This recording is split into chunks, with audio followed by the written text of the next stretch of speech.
قبل ما نبدأ الفيلم حابب أعرفك إن ده الجزء الأول من تنة ورنة، ولسه فيه 5 أجزاء كمان. فلو حابب إن أعمل السلسلة دي اعمل لايك واكتب لي تحت في الكومنتات. وبيبدأ الفيلم بصوت بيقول لنا: انتم عمركم فكرتوا الطبيعة بتجيب الطاقة بتاعتها منين؟ يعني مين اللي بيخلي التلج ينزل والشجر يتلون؟ وبتعرفنا إن اللي بيعمل كل ده هم الجنيات، بس بطريقة خفية. ومع كل أول ضحكة للطفل بتتولد جنية جديدة. الطفلة دي بتضحك والنبتة بتفضل تطير لحد لما بتروح لتاني نجمة على اليمين اللي بتوديها لأرض الجنيات. بيستقبلوها وبيودوها لشجرة تراب الأساطير. كل الجنيات بتتجمع وبيحطوا النبتة في نص الشجرة، بيرموا عليها شوية تراب أساطير فبتتحول لجنية بس صغيرة حبتين. ساعتها بتيجي الملكة وبتقول لها أهلا بيكي في أرض الجنيات. بتروح تفرد لها جناحاتها علشان تقدر تطير، وبتبدأ كل ممالك الجنيات تحط الرمز بتاعها قدام الجنية الجديدة، زي مملكة التلج والمية وغيرهم كتير. فبتقول للملكة ايه دول؟ فبتقول لها دول هيساعدوكي علشان تعرفي موهبتك. بتروح لمملكة المية ولكن ما بتشتغلش. بتروح لمملكة النباتات وبتحصل نفس الحاجة. بتفضل على كده لحد لما الشاكوش ده بيروح ناحيتها وبينور جامد جدا. فبتروح جنية المية لباقي الجنيات وبتقول لهم انا عمري ما شفت حاجة بتنور كده، ولا حتى لما نسمة جت ارض الجنيات. ودي نسمة، وزي ما انتم شايفين بتبقى قاعدة متضايقة جدا. وبالمناسبة هي جنية رياح، ولما حاجة بتنور للجنيات ده معناه ان الجنية دي هتبقى مميزة جدا. الملكة بتروح لها وبتقول لهم الجنيات التنات تقرب ويرحبوا بتنة ورنة. بيروحوا لها الكائنات دول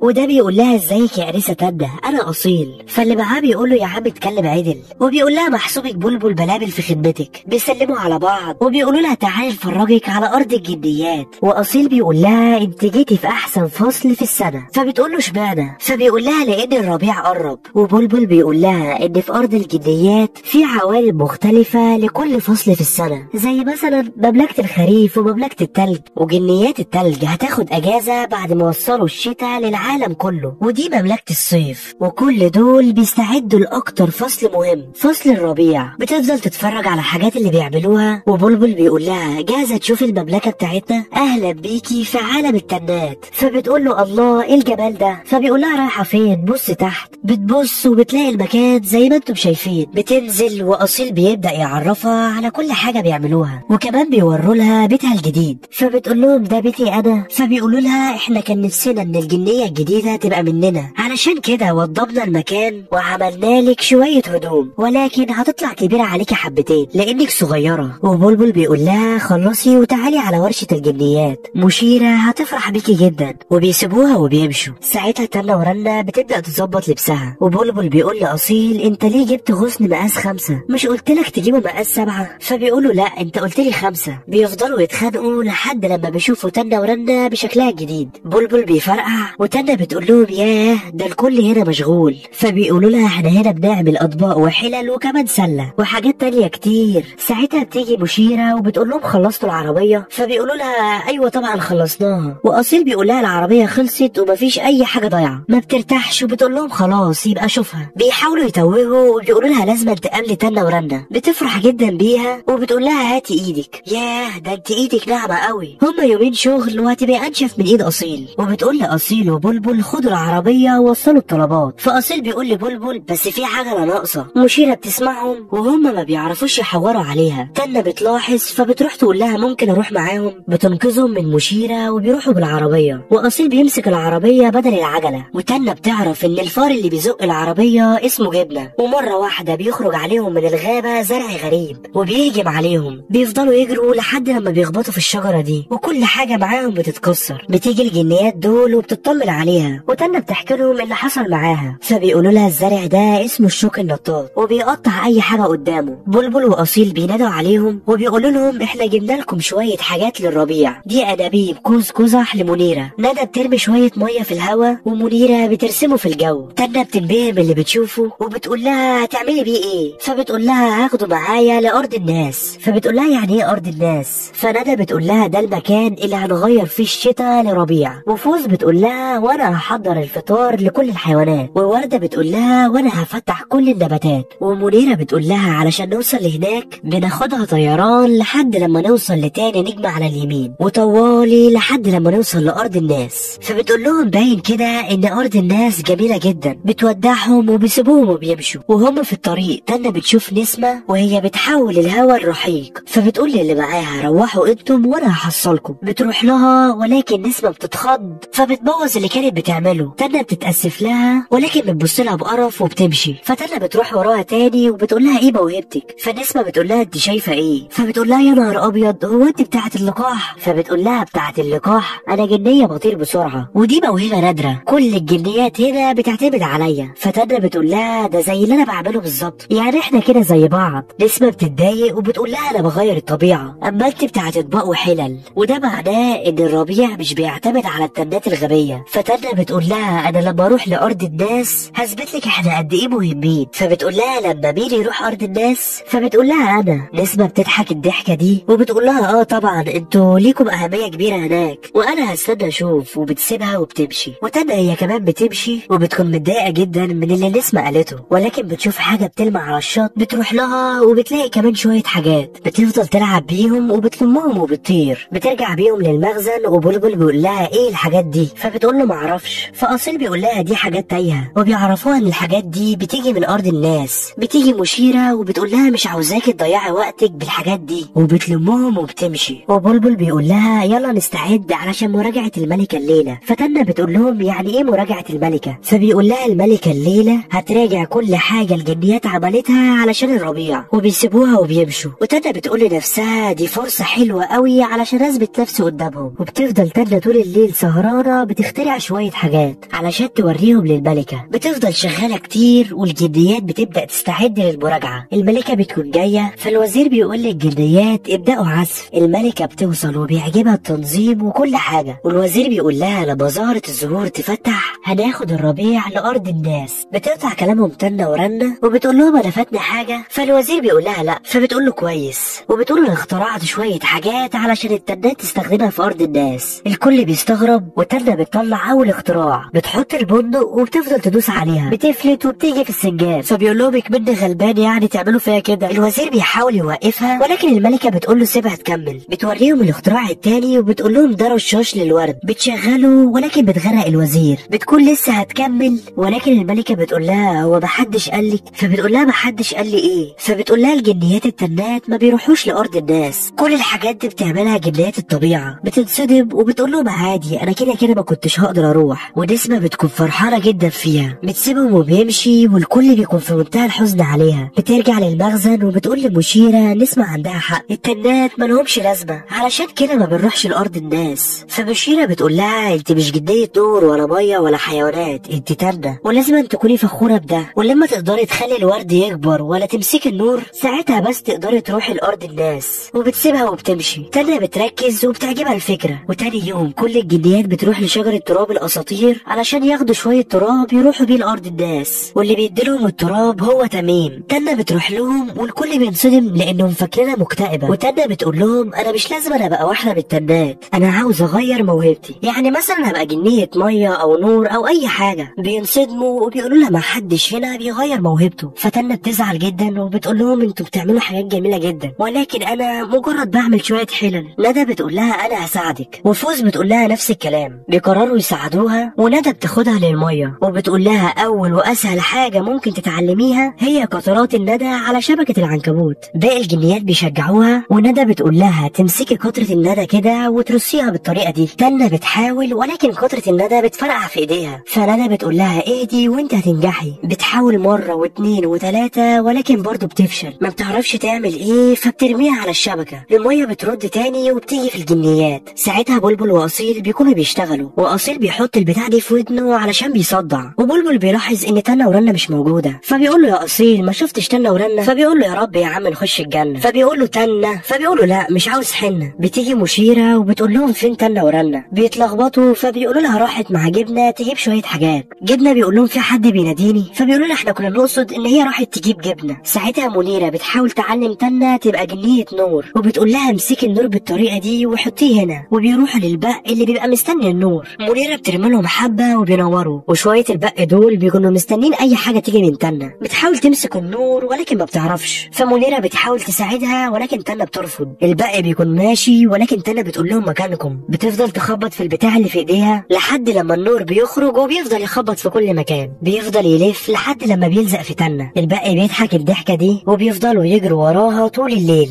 وتاني يوم مشيرة بتروح لتنة وبتقول لها انا عارفة انت كنت فين بالظبط، انا كان عندي امل كبير فيك يا تنة. وبتسيبها وبتمشي. وبلبل بيقول لها اسمعي كلامها، هي عندها حق. فبتقول له ليه؟ عشان اعمل ده طول حياتي؟ انا مش عاوزة ابقى تنة غبية. بيزعلوا وتنة بتقول لهم انا ما كانش قصدي وبتسيبهم وبتمشي. بتروح لفوز علشان تعلمها تبقى جنية حيوانات. فبتقول لها اول حاجة تبتسمي وتخليهم يثقوا فيكي. وفوز بتعلم العصفور ده الطيران وبتقول لتنة ساعد انت العصفور الصغير. تنة بتحاول تهدى والعصفور بيبقى خايف جدا. بتلف له وبتقول له ايه رايك حضرتك في السويد؟ ايه مش بتفكر ترفرف شوية؟ فبيقول لها لا مش بفكر. فبتقول له انا قلت كده برضه، كل اللي عليك تعمل كده. بتلف فبتلاقيه بيرجع للبيضة بتاعته من تاني. بتحاول تمنعه ولكن بيعضها. فبتقول له ارجوك تسمعني، انا فشلت فشل ذريع الفترة اللي فاتت، فايه رايك تحرك نفسك شوية يمكن انجح. بيترعب منها اكتر وبيرجع للبيضة بتاعته من تاني. بتشوف الطائر ده فبتقول للعصفور شكله شاطر في الطيران، هروح له يمكن يساعدنا. بتكون رايحه له ولكن واحد من الكشافة بيصرخ وبيقول صقر. بيحذر الباقي والصقر بيجري ورا تنة ورنة. بتفضل تجري منه لحد لما بتستخبى في الشجرة دي اللي بيكون فيها نسمة. وبتقول لها انت ايه اللي جابك هنا؟ ده المخبأ بتاعي. الصقر بيفضل يكسر في الشجرة فنسمة تنزل وتنة تنزل وراها وبتوقع نسمة قدام الصقر. بيكون هياكلها ولكن كل الجنيات بترمي عليه فاكهة فالصقر بيهرب. الكل بيضحك على منظر نسمة وتنة بتروح وبتتأسف لها وبتقول لها انا كنت بحاول اساعدك. فبتقول لها يبقى تبطلي تحاولي. بتروح لاصحابها وبتقول لهم انا فعلا ماليش لازمة. بتقعد لوحدها وبتقول انا بالطريقة دي عمري ما هروح لارض الناس. بتكون ماشية ولكن بتلاقي البتاعة دي قدامها. بتفتحها فبتجيلها فكرة. بتجمع الحاجات اللي حواليها وبتبدأ تركبها واحدة واحدة. واصحابها بيكونوا بيراقبوها من بعيد. تنة بتركب التروس وبتخلص وبتقفلها. بتلاحظ ان في خرم صغير في النص. بتفضل تدور لحد لما بتلاقي البتاعة دي. بتشدها فبتلاقيها عروسة. صحابها بيتخضوا وتنة بتروح تركبها مكانها وبتبدأ تلف فيها والبتاع اللي صلحتها بيطلع موسيقى. صحابها بيروحوا لها وبينبهروا من شكلها ومن ان تنة ورنة قدرت تصلحها. ووردة بتقول لها انت مش واخدة بالك انت بتعملي ايه؟ هي دي موهبتك يا تنة، بتخترعي وبتبتكري وبتصلحي الحاجات اللي زي دي. وندى بتقول لها مين هيفرق معاه ارض الناس طالما عنده الحاجات الجميلة دي؟ فتنة بتقول لها انا يفرق معايا، نفسي اشوف الحاجات دي بتيجي منين. فاصحابها بيقولوا لها فكري شوية وهتعرفي ان كلامنا صح. ما بتردش عليهم فبيسيبوها وبيمشوا. بتروح لنسمة وبتقول لها ممكن تعلميني ابقى جنية طيران زيك؟ فبتقفل في وشها الباب. بتفضل تتحايل عليها وبتقول لها انت الامل الوحيد، كل صحابي تخلوا عني. نسمة بتفتح لها الباب وبتوافق تساعدها وبتبعتها للغابة علشان تمسك الشوك النطاط. تنة بتعمل دايرة من الخشب علشان تحبسهم جواها. بتقول له جاهز يا جبنة؟ فبيقول لها لا. بتبدأ تطمنه وبتقول له ما تخافش، عددهم 7 أو 8 بالكتير. بيبدأوا يتحركوا ونسمة بتتفرج عليها من بعيد. تنة بتشوف الشوك النطاط فبتاخدها جري وراه. بتفرد العصايتين دول وبتمسك 2 منهم وبتحبسهم. نسمة بتروح وبتفتح لهم الباب تاني. تنة بتفضل وراهم لحد لما بيبقوا جيش. بيكسروا الخشب اللي تنة عاملاه وبيدخلوا أرض الجنيات وبيدمروا كل حاجة بتيجي قدامهم وبيدمروا كل حاجة كانت هتروح للربيع. تنة بتروح وبتشوف المكان بالشكل ده. الجنيات بيروحوا لها وبيقولوا لها انت عملت ايه؟ فبتقول لهم انا كنت بس بحاول امسك الشوك النطاط. فوردة بتقول لها مفيش جنية زراعة في العالم تقدر تمسكهم. الملكة بتيجي وبتنصدم من اللي بتشوفه وبتقول كل الاستعدادات بتاعت الربيع باظت. تنة بتروح لها وبتقول لها دي غلطتي انا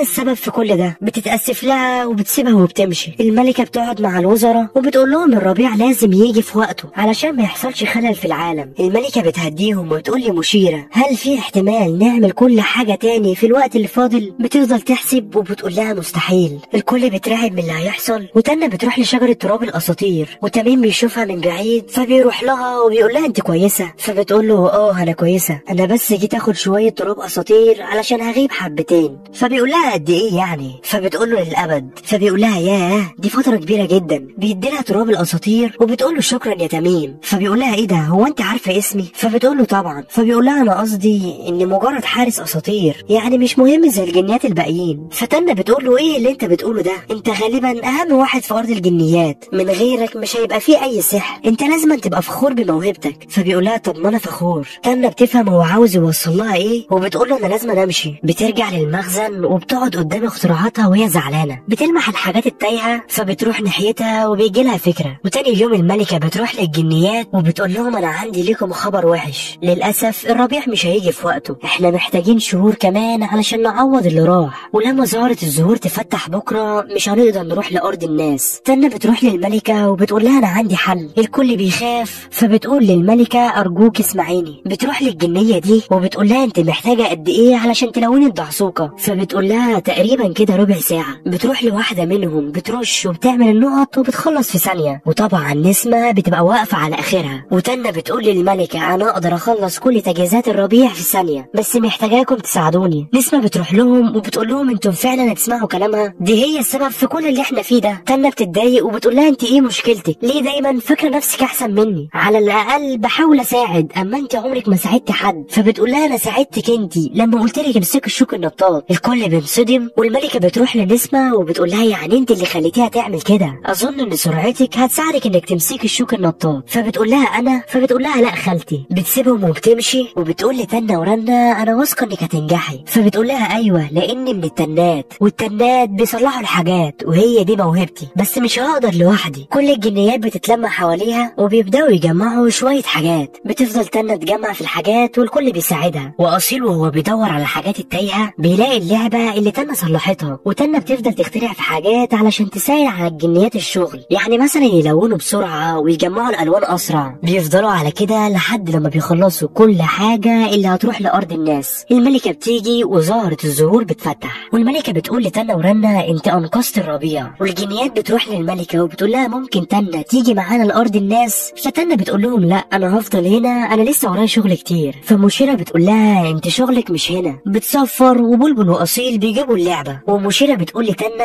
انا لقيت اللعبه دي من كام سنه فاتت، ولكن ما كانش عندي اي فكره دي ايه ولا صلاحها ازاي، بس انت عرفتي يا تنة، واعتقد ان في بنت في ارض الناس مستنيه اللعبه بتاعتها. فبتقول لها يعني ايه؟ فبتقول لها يعني في واحده هتروح وترجع اللعبه دي لصاحبتها. تنة بتفرح واصحابها بيجروا عليها، ولكن تنة بتجري تحضن مشيره وبتشكر الملكه. بتكون ماشيه ولكن تميم بيروح لها وبيديلها شويه تراب اساطير، بتشكره هو كمان وبتبدا رحلتها لارض الناس. وبلبل واصيل بيكونوا شايلين اللعبه، بيفضلوا طايرين وتنة بتكون في منتهى السعاده. بيوصلوا لارض الناس وتنة بتكون مبسوطه جدا من الحاجات اللي بتشوفها، وبتبدا الجنيات تجيب الربيع لارض الناس. بيصحوا الحيوانات وبيسيحوا التلج وبيزرعوا، وتنة بتكون شايفه كل اللي بيحصل. وفعلا الجنيات بتقدر تنقل الربيع لارض الناس، وبتبدا مهمه تنة. بترمي شويه تراب اساطير على اللعبه فبتطير، بتاخدها وبتمشي وبتفضل تدور على بيوت كتير لحد لما بتلاقي البيت ده. بتبص من شباك الاوضه وبتنبهر من الحاجات اللي بتشوفها لحد لما بتدخل بنت صغيره الاوضه. فتنة بتخبط على الازاز وبتجري تستخبى. البنت بتفتح الشباك وبتفرح جدا لانها لقت اللعبه بتاعتها. بتطلع مفتاح وبتشغل اللعبه وبتكون في منتهى السعاده. امها بتنادي عليها وبتقول لها تعالي يا ويندي. وتنة ورنة بتفرح جدا لانها رجعت اللعبه لصاحبتها. وفي حاجه حصلت هي اللي بتخليني اعشق حاجه اسمها انيميشن. البنت الصغيره اسمها ويندي، وويندي دي هي اللي كانت في بيتر بان ولكن اكبر منها شويه. ده حتى الاوضه هي والدبدوب اللي كان مع اخوها الصغير، ده حتى البيت اللي هم ساكنين فيه نفس البيت بتاع ويندي. كل دي تفاصيل شركه ديزني اهتمت بيها. وملحوظه بيتر بان تم اصداره سنه 1953 وتنة ورنة سنه 2008، وبعد كل السنين دي ما نسيوش حاجه.